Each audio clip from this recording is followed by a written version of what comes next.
replacing that.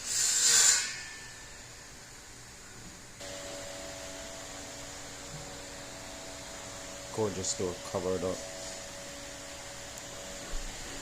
When you have stuff like this, all you gotta do is take your saw, set the blade, cut the edge out, and go all the way around, cutting out this little frame. So just cut out the frame, put your frame edges, cut this, put it in, take those pieces, put it back, boom. So you repair the door.